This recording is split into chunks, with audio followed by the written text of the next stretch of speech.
Whether we are there or not, ITSP Magazine still gets the best stories. Plenty of conferences and events spark our curiosity and allow us to start conversations with some of the world's brightest minds. In person or virtually, Sean Martin and Marco Ciappelli go on location and sit down with them at the intersection of technology, cybersecurity, and society. Together, we discover what the synergy of these three elements means for the future of humanity.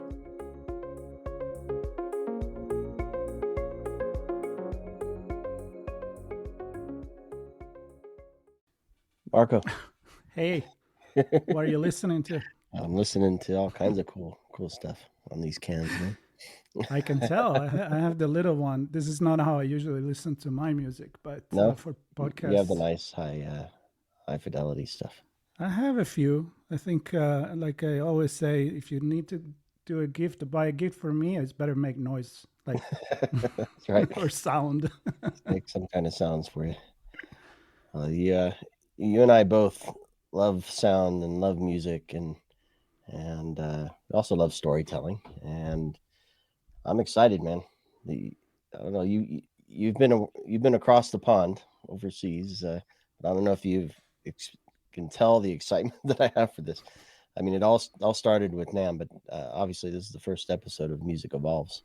Well, I don't know if you can tell that how jealous I was that you that you went to NAMM. Obviously, here in the LA area in Anaheim, and I was on the other side in Europe, and 30 days over there. I miss a few things, but I experienced some cool stuff. And for me, the year begins kind of like today on February 1st when we're recording this, and I'm excited. It's a new beginning of something special that I see a background with some sound waves. I don't know, audio signals. Well, we've been talking a while for expanding some of the things that I talk about, not just cybersecurity. And I have a huge passion for music. I've had it since I was a kid.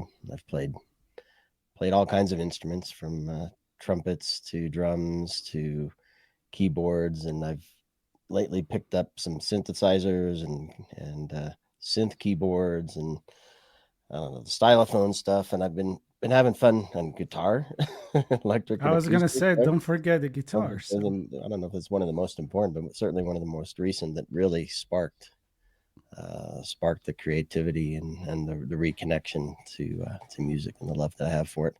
And so not just listening, but creating music, and then there's always producing and sharing and performing and all that kind of stuff. I don't know, maybe someday I'll do an open mic night. We'll see. So you and I are going to get together and jam at some point. Not on camera, at least not yet. Maybe. Not yet. Though I did find there's some tech. I know you found some technology to where we can play together remotely if we're not in the same place. And then when I was at NAMM, I saw some technology where you could do that and stream it as well, which is pretty cool. So Lootfish, I think, was the name of that technology. So lots of stuff we can play with. That's kind of the point of this show, is to connect with how we create and bring music to life, and using technology to do that, so kind of break down and blow up the barriers of what's possible with creating music and sharing it, and then also consuming and enjoying it. So there's a lot of tech in music, and this show, Music Evolves, which is the first episode, is going to be all about uncovering the technologies, how we're pushing the limits, how those technologies are used to enable creators, to give creators newfound creativity, perhaps even, and then making it possible to reach more people in new ways. So endless topics and conversations to have here for sure.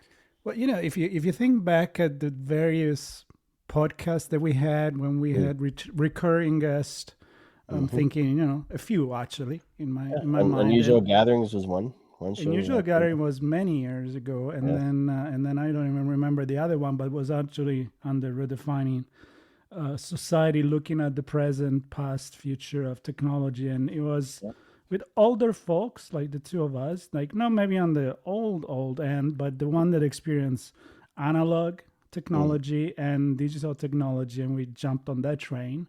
Some We talked didn't.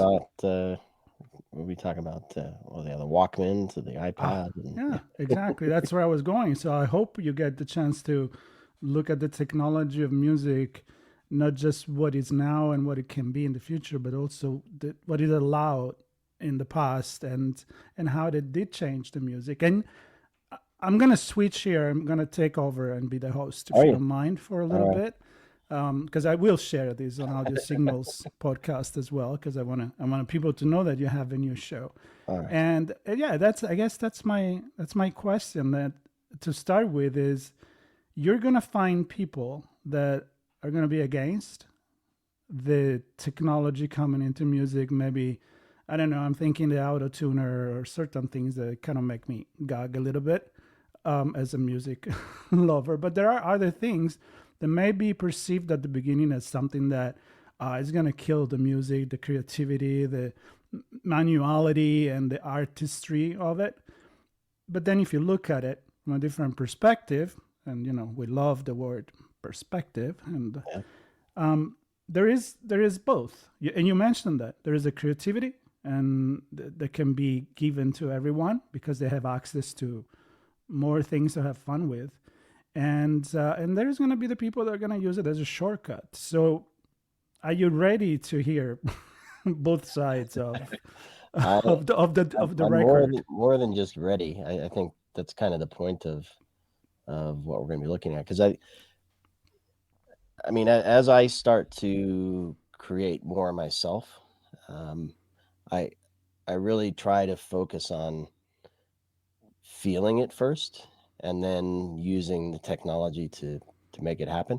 And I know I've heard stories from others, even in recent weeks, where the technology creates the feeling for them, and then Ah, they use that to drive them. go deeper in that.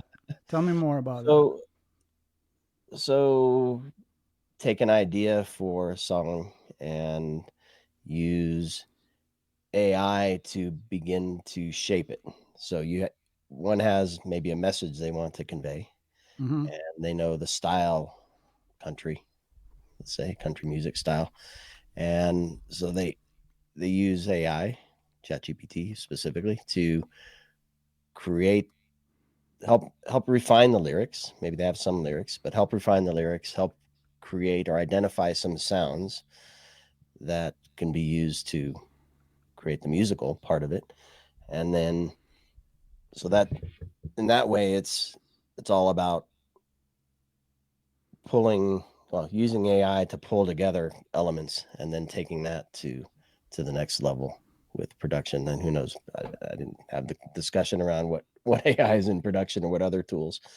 And then for me, I sit down and I have a feeling of, do I feel energetic? Do I feel melodic? Do I feel melodramatic? Do I feel what's my feeling?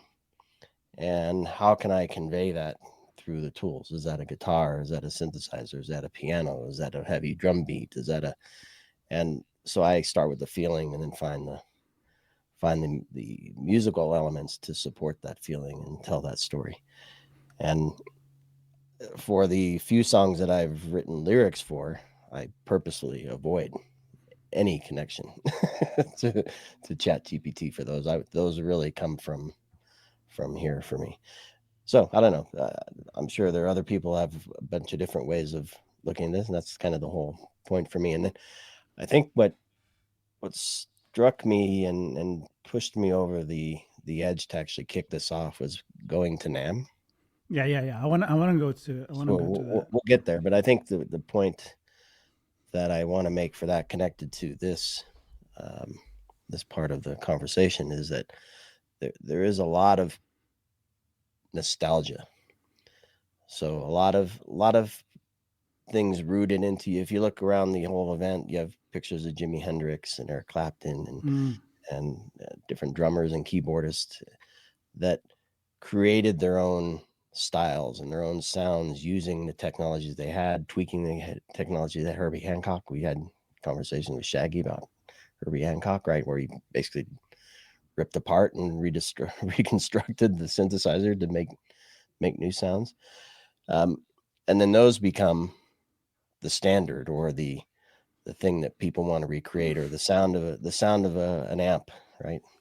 So I guess my point is, even with the potential to create new stuff, there's still a deep passion and desire to harken back to yesteryear, and pull in some of those sounds and styles and things like that. So, and I mean, we see music cycling around too, right? So styles from the 60s and 70s are kind of new again, that kind of thing. So, well, not only that, but there is obviously that natural circle with generation. This is innovative. The Walkman. Now it's old. yeah. But some people are going back to that, and they are learning what you can do with a cassette, or you can do with the vinyl. I mean, we know the vinyls are back in. I was in Europe, and I was in Northern Europe. I don't even know how many record store I've seen, and not only a vintage or secondhand, but actually, we know a lot of artists are reprinting. Yeah. They're not as cheap as they used to be when I was 13 years old. But it's really cool. So what I'm saying is, sometimes we forget where we come from, and what was innovative became classic, and then you don't want to change that, but that's just the way it is. And where I'm going with this is the title that you choose for your podcast. You see what I did there? Because what's the title, Sean? Well, the title is Music Evolves, and bingo. I mean, you of course had a hand in helping to shape and find that as a title and a name. And I think if you look at the imagery as well, created by AI, let's be honest there. But no, it has a lot of different musical elements. You want to take ourselves out for the people watching the video here, and we could do that. do that for a second, and then we can describe it to the people listening. So here we go. Let's see. We'll stop the cam. You stop your camera. Oh, no, that's not gonna work. I'll take us out. So a quick look. That was a quick. Now we're back. We can't be out and talk at the same time. So no, that's fine. But maybe somebody saw that, and now we can describe it. So there is a circle where there are different tools and instruments, speakers, and gramophones, and so you're showing it as a way to kind of. There you go. Yeah, there is a cassette, there is a radio, there is the record player, there is a video, and I mean the vinyl. And it gives this idea that things come around but never disappear, and then you put an infinite sign in the middle. So, exactly. I mean, I guess you thought about that for a second. I did think about it, because it all circles back around on itself and feeds off each other and brings back nostalgia into the future and all the way around. So anyway, that's the idea, and it's going to be rooted in technology as well. So there's a whole thing on creating new instruments I'm going to get into. There's a whole thing on redefining. I like that word too. Redefining how instruments are used. And one of the topics we'll get into, I'm sure, is changing the sounds of things. So running traditional musical sounds through other devices to create new sounds. And so I like synthesizer stuff, because I can do that, because you can manipulate and control and create all kinds of new. Right. It gives you the freedom to create different sounds that normally you can't do with regular instrument, although you can get a gazillion of pedals for a guitar or a bass or whatever you want. And now we were talking about the fact that when you went on NAMM, you saw that you can have that loaded into either the amp or the guitar and have all the sounds in the world that you want. So it gives a little bit more freedom to that. But tell me about that, because I know we've talked again about you having another show, like I have Audio Signal, where I talk about storytelling, and I'm like, you have passion for photography, you have passion for art, street art, a lot of things, and music, of course. And then, you said, hey, I'm going to go to NAMM tomorrow. And I was like, damn it, I can't go. I'll do it next year for sure. And then I think the second day you sent me a message and you said, I think I have an idea for the new show. So what did you see there? What clicked in your head there to say, you know what, this is it? I mean, you have knowledge of a lot of things and passion for a lot of things. It's not just cybersecurity, even if you're known for that. But what was the eureka moment that said, yeah, this is it? Well, I think lots of things. But I guess the first is, obviously we cover a lot of technology events in general, and cybersecurity more specifically, which has a very distinct way about it. So who attends, what the objectives are, the stuff we do is very business to business. Of course, we connect it to society, we connect the human element to that. But it's a certain feeling. And when I went to NAMM, and I'm not saying it's a bad feeling, I enjoy it very, very much, but the attendees and the energy and the fact that it's not B2B, it's a very much an Consumer. artist and consumer and creator environment. And I feel I'm also connected to cybersecurity, obviously, but I'm very connected to the music. So you mentioned photography and street art and art in general. I love those things, but I don't necessarily have a passion for digging deep into all the things photography and all the things creating art in terms of process and techniques and things like that. I love creating music. Yeah. And I love using technology to help me do that. And therefore that was the aha moment for me. And the place is just full of tech. I don't know how many, 4,500 vendors or something like that. I can't remember how many it was, but it's in the article that I wrote that we'll publish. So tell me something, because I remember I was in Italy actually talking to my dad, and I say, this is where Sean is, and I told him about this idea of the guitar where you download all the sounds that you want, and he's very conservative when it comes to everything. I mean, he's 87, so we have deep conversation, Italian style, about a lot of things. And he said to me, like, you talk about technology and society all the time. Is that good or bad? And I said, well, it's both, right? I mean, in a way, it's democratizing, like I said at the beginning, the access to it. On the other hand, it may help to create very mediocre stuff. Like, because the difference is, tell AI to write a story or write a piece of music. It can give you a good draft, and then you bring it to the next level, or it depends on the prompt that you give it. And then, and this is for any kind of storytelling that you want to do. But and just on that point, because a lot of people may not realize that the AI created stuff is trained and based on something that already exists. Exactly. So yes, it might create a new variation of it, but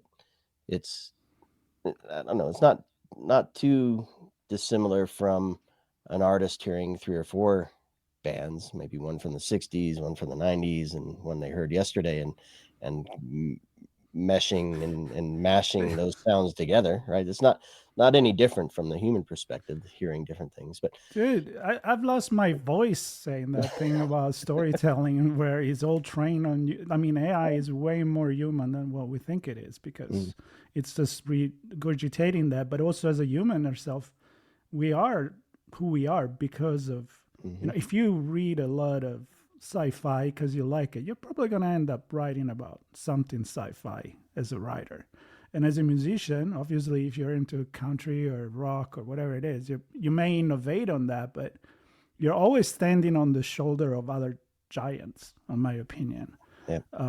Classical music. So what I was asking you is, like, when you go through NAMM, there is a lot of technology, but I'm assuming that there is still the flavor for an handcrafted violin and a stand-up bass, something where you just, or a trumpet. Like, I don't know how technology is going to evolve that. So what I'm saying is not erasing where what we have, it's announcing certain things and maybe even giving more value to those things. As you always say, there's more value in what is not digital and technological, maybe.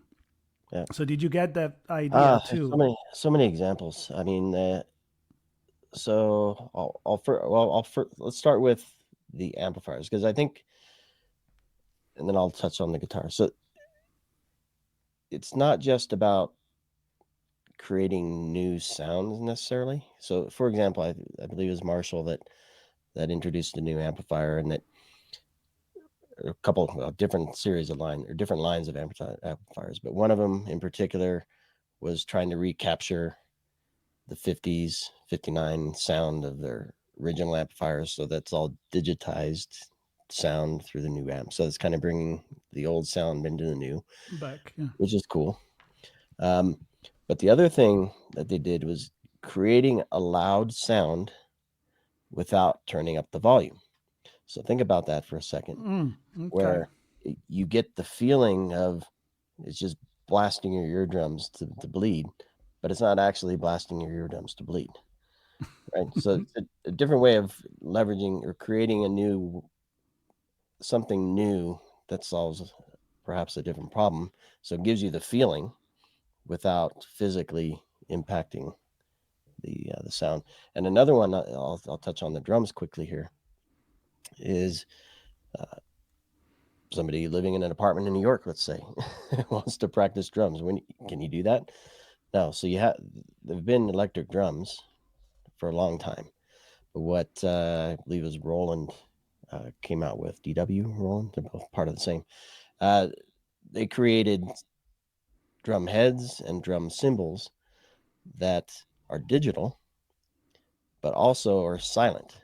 So electric drums of yesteryear, you could still hear the thump, thump, thump, bing, thump, thump, thump, tap, that kind of thing. So even in an apartment, you might make noise on an electric drum. The new drums they came out with have a mesh head and a unique cymbal style technology that keeps those things silent as well. So it was pretty cool. A guy did a demonstration there. Right? You could hear him, and then they shut the sound of the actual playing off, and you could hear him hitting, but not hear him hitting. It was pretty cool. Okay. Other technology, so tons and tons of. Well, I'm gonna make a note on the amp. All right. Let me make a note on the amp, because I saw a video. I fuck around with bass, no good, but okay enough to have fun. And I saw a video of Lemmy Kilmister, the bass and lead singer of Motorhead, and it's an old piece from the 80s. And he said, this is how a bass player sound, and he plays without distortion or anything. And it's just, the typical bass riff. And it's like, this is how my sound is. And you just go on the Marshall, and it just turn everything on, and it hit a couple of pedals, and it become this huge thing. But it was based on how loud, honestly, how, I don't know, heavy hits the chord, the string, and so it make me think about being able to do that noise music without having to distort it, because you're not going to be able to do that everywhere unless you're on a big, on a big stage. And some people may say, well, screw that. I mean, that's how you should do it. Some other people say, well, why do I need to be limited on and not be able to play like that in my bedroom? So why not? Yeah. Right? Yeah, exactly. Yeah. I mean, there's the whole thing about portability and in the guitar that you mentioned, where it has embedded a looper and embedded effects. And so it basically makes it portable and easier. So you don't have a looper pedal, you don't have an effects, one or more effects pedals, and a board for all that crap and power for all that. It's all in the guitar. Makes it easier to perform. Maybe you don't use that, maybe you do, but maybe you don't use that to create and produce the record or the music or whatever. But performing, I mean, it's a huge thing for portability. Or experimenting and get creative with it, right? Yeah, one of my favorite clips was, there was so much stuff good there, but one of my favorite clips, and it's rooted in the fact that my dad plays bass, and my dad plays harmonica, and he's actually been experimenting running his harmonica through a pedal.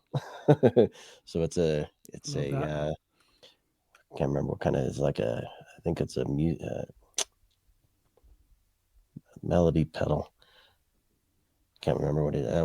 Like a wave pedal. Most wave pedal, I think, is what it is.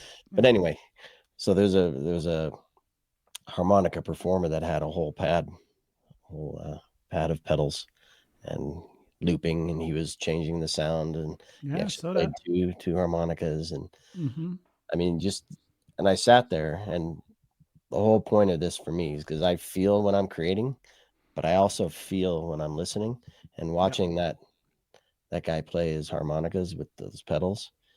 It really caught me. It's on my Instagram, so people can have a listen to that. But well, let's talk about that. Let's talk in the last few minutes. Otherwise, I know we're going to talk for an hour. But about your intention, kind of already came out throughout this conversation for the show. But you already wrote a newsletter that should be published by now. And it's kind of like your recap on what you've seen there, your inspiration for what the show is going to be. So give me a summary of that. And with that, we can invite people to actually go read it, subscribe. Some of the article? So I look at, it's basically a recap of the few days that I was there. So there was a media day with a lot of product launches. I spent a lot of time on the show floor. There was some one-on-one conversations with one with Peter Frampton, one with John Batiste, and so I've captured those and kind of highlighted some of the interesting points that they each made. I caught I like photography, so I took a lot of photos, and I thought, well, how am I going to share these? So I was initially going to put together a gallery, but I decided to create a video of all the photos. So it has celebrities like Stevie Wonder I saw, and others, and then a lot of shots of new gear, tons of pedals, hundreds and hundreds of pedals, which I covered that topic in there. Do we need that many pedals? And if the effects are going to be embedded in the guitars and the amps, do we need that many pedals as well? Are they going to see their demise, or will they stick around because people use them for harmonicas and stuff? So I kind of look at that kind of thing. And I touch a little bit on the AI thing. Actually, Roland and Universal Music Group created a pact about what the ethical and moral use of AI is in music. And so I'm hoping to interview those folks on the show. And I think the other thing that I'll highlight from that is one of the videos. I actually captured some performances in a separate video, but on the photo gallery video, actually created a song, kind of that's not looping. I created a song that's the base of that photo collage video. So, so nice. I got to leverage my creative. You didn't get bored in these days, did you? I did not. No, it was a very very busy day. Not much sleep in the last couple of weeks, but I think it shows the passion I have, and I hope that's coming through. I hope it's a show that people enjoy, and people will hopefully contribute to as well. I think there's endless technologies, and I've already done some research to identify some of the things I want to talk about. But if people have something they want to share about what the technology that's available, how they're using the technology, whether it's good or bad to use the technology, how it unlocks creativity, how it hinders creativity, how it, I mean, a lot of stuff we talked about is on the creative element. I talked a little bit about performing in the looping, but there's production and big performances and recording and I mean, there's a whole section in NAMM around DJs, right? And lighting and sound systems and you name it, headphones and mics and all kinds of stuff that I couldn't get to all. I focused primarily on the instruments and the creation. But those are all areas that I hope to touch on in this show. So I know you connected with a bunch of people there on the floor, and somebody is going to be on the show. I know that you're listing a lot of topics that you want to cover. So some people may read the newsletter and say, you go with creativity and authenticity, ownership and copyright. So it could be even like a legal conversation here and there, ethics and fair use, industry impact. And I can think a lot of different kind of people can come to the show, from a sound engineer to a stage manager, because I mean there is that technology too. How do you move an entire show, like an entire Metallica show, from one town to another in a few days? I just watched the fire raid. I don't know if you caught that. I think you were in Italy at the time, but fire raid for the LA fires. You mentioned that to me now. And it was 2 shows. And yeah, I heard of it actually yesterday. So there were 3. Well, 3. A band would perform 3 songs, and then they'd switch, and bang, bang, bang. 3 songs switch. 3 songs. So even that was a feat in and of itself, right? So, yeah, absolutely. So there's that. I think.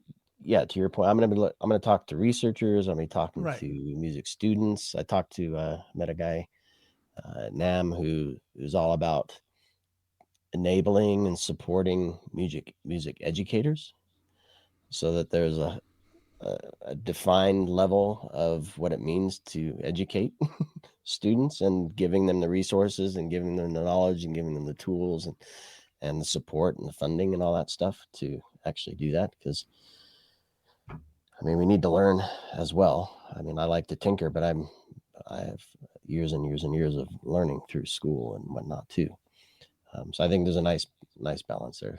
Obviously, people can create without going to school, but having courses and education, I think, is important as well. Right. Kind of to look back in the past, right? Why did we end up where we are today with music?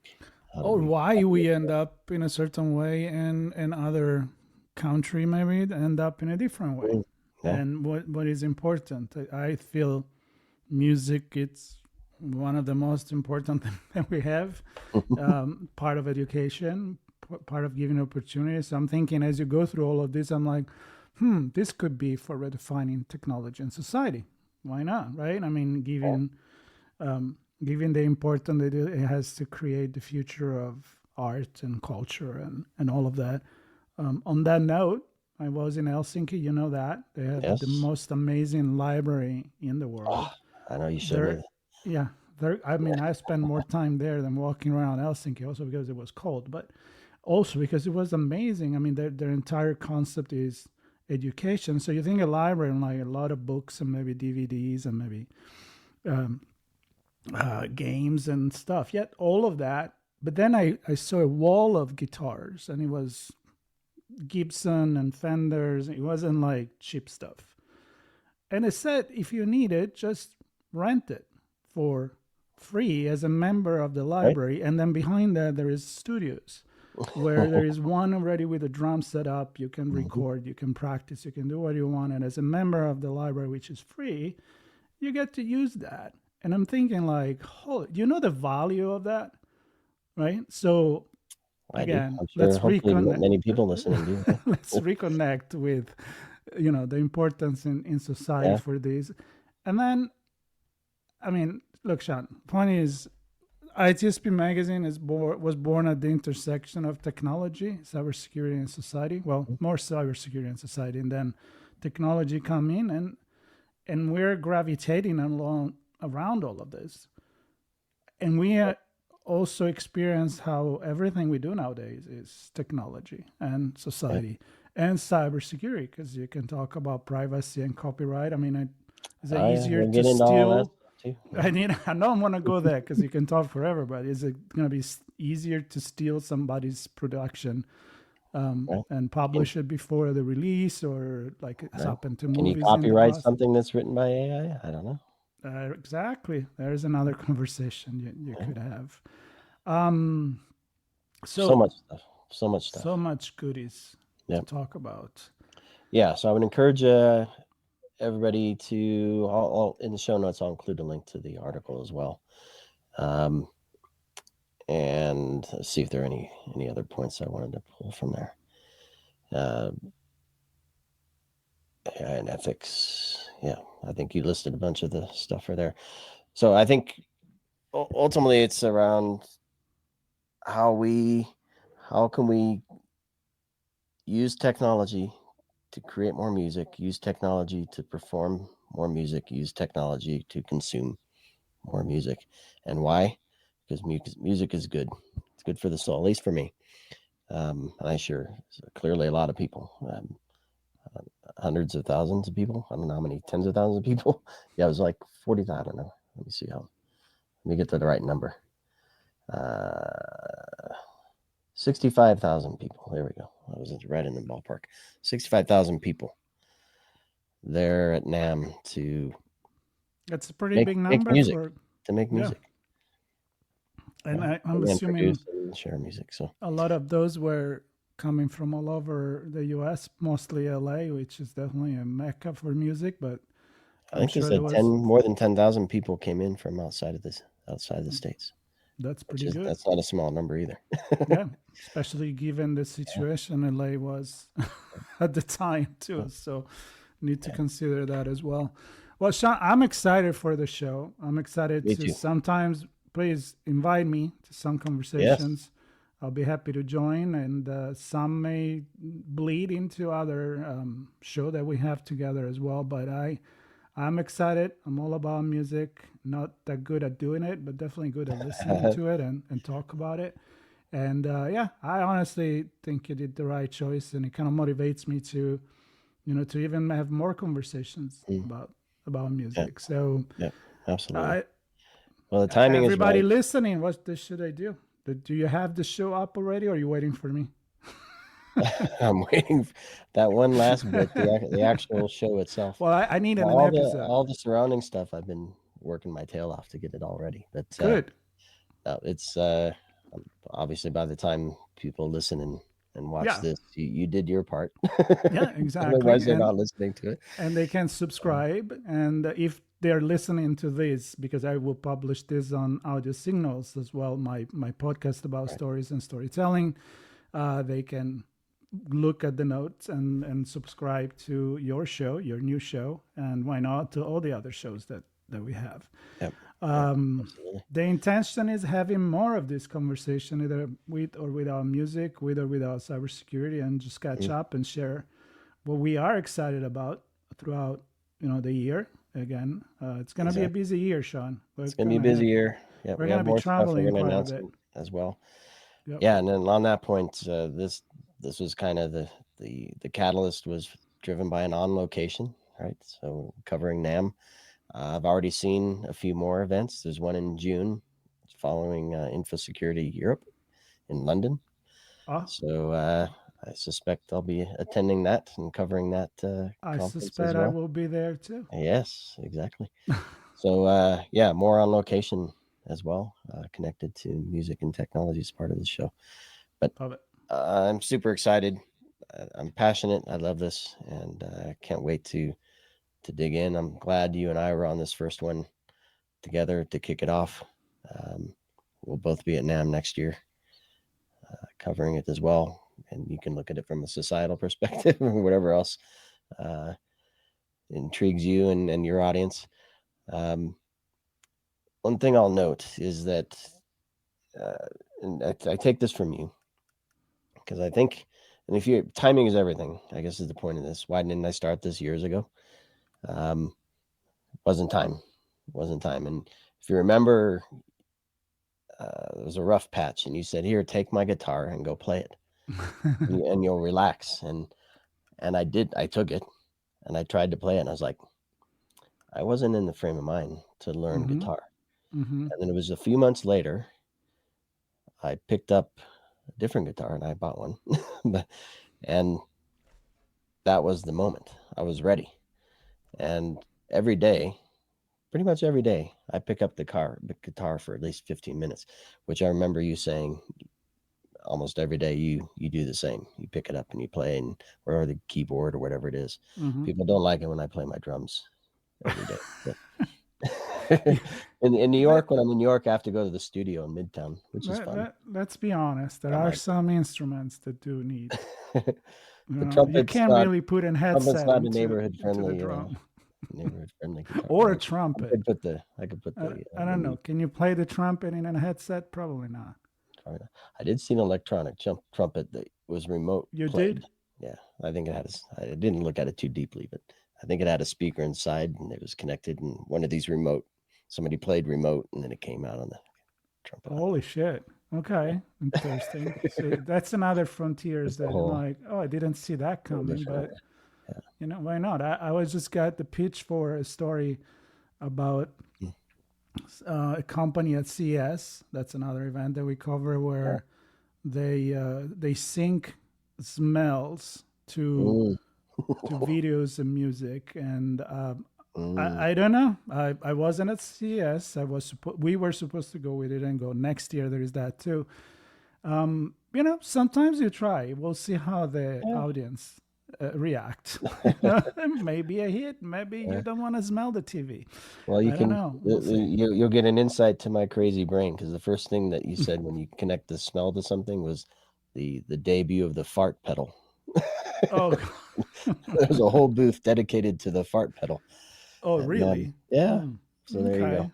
I don't know, something that I'm not looking forward to, but maybe I'm wrong. It was cute. I don't know how useful. Well, we're talking about it, so you just promoted it, and we're not paid by them. We're not we're not sponsored by them. I'm probably not giving them the best promotion anyway.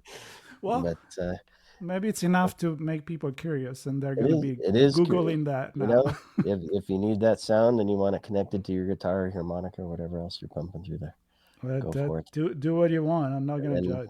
Let it rip through the Marshall. Hey, maybe if you distort it enough, it's going to sound actually pretty cool. Yes. All right, Sean, and with that note, I'm going to say two things. I'm going to go for it. Take this. It's your show. I'm just making fun. Take this moment to, and I don't know if he listens to this stuff or not, but I'm going to thank my father. Yeah. We're a musical family anyway, but he gave me the opportunity to play. Early days in school, he wasn't a friend. My uncle actually worked for Pearl Drums and had an amazing Pearl drum set that I got to use when I was a kid. Pretty special. My cousin has that set still. But I guess my point is, thank you, Dad, for giving me the opportunity to feel creative and have music as an outlet to share that creativity. And so that's thanks to him. And then the thing I want to share with the audience in closing, and I'll probably do this in every show if I remember to do it, but keep creating, keep listening, and let the music move you. That's my mantra. So hopefully I connect the dots and I connect with folks here. And thank you, Marco, for continuing to inspire me and supporting me and this new show. Good stuff. I am excited. I really am. It may actually be a show that I listen to. There you go. I mean, not that I don't listen to the other stuff that you do, but this one, it's that thing that doesn't sound like. It doesn't sound like work, because when we go to conference, we get super busy in sharing stories that sometimes they're kind of heavy, and these are just driven by passion. Then if we find sponsors for this, it's kind of like the storytelling one, good. Otherwise, I just love to talk about it. So I know you feel the same, and I am super excited to be there and support you in every way I can. I love it. So subscribe, listen. Yes. It's really good and stuff. Share and play music, listen to music. All right, everybody. Thanks for joining me for this very first episode of Music Evolves here on ITSP Magazine. I'm Sean Martin. You can find me at seanmartin.com and also on ITSP Magazine, where you'll find all the episodes and links to the videos and links to subscribe and all that good stuff. So stay tuned, and we'll see you on the next one. Where's the camera? There we go.